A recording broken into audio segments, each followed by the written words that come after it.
Rafizuddin model মাদ্রাসা উত্তরবঙ্গের একটি অত্যন্ত গুরুত্বপূর্ণ একটা ভূমিকা রাখছে।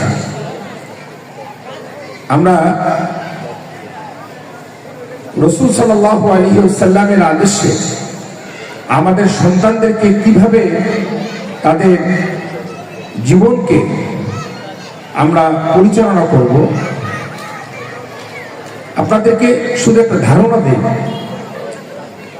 যে আমরা যখন ছোটবেলায় আমরা যে স্কুলে পড়তাম, আমাদের স্কুলের এখানে যারা মুরব্বীজন আছেন তারা সকলেই জানেন যে আমরা সকালে মক্তবে যেতাম এবং মক্তব শেষ করে সকাল 10টায় আমরা স্কুলে যেতাম। কিন্তু আমরা পর্যায়ক্রমে দেখলাম যে এই সকালের যে মক্তবটা আছে মসজিদে, এই মক্তবটা পর্যায়ক্রমে এটা বিলুপ্তির পথে। এই জন্য আমাদের যারা আকাবির, আমাদের যারা মুরব্বী, তারা চিন্তা করেছে যে এই মক্তবে যে আরবি পড়ানো হয় সেই পড়াটা থেকে আমাদের সন্তানরা বঞ্চিত হচ্ছে।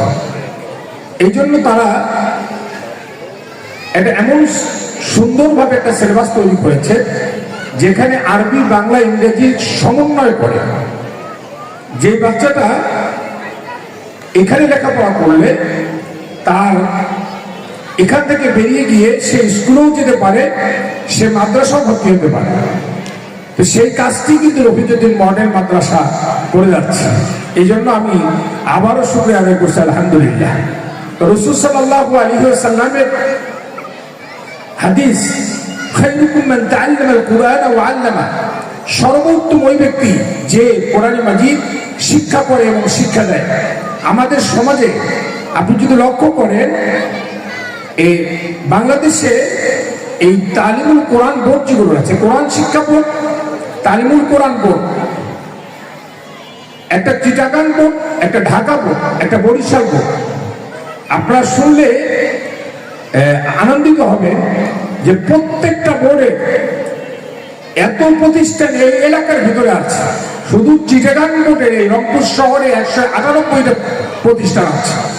এরকম বাংলাদেশ কোরআন শিক্ষা বোর্ডে অসংখ্য প্রতিষ্ঠান আছে, যেগুলোতে শুধু বাংলা পড়া না, যেগুলোতে তার বীজ বপন করে দেওয়া হয়, কোরআনের কারিমের বীজ তার দিলের ভিতরে ঢুকাই দেওয়া হয়। এই ছেলেটা যদি 3 পড়ে, 4 পড়ে, 5 পড়ে, সে যদি স্কুলেও চলে যায়, তারপর তার ভিতরে তার এই আপনার নরম এবং কমল এই মেমোরিতে যে কোরআনের কারিম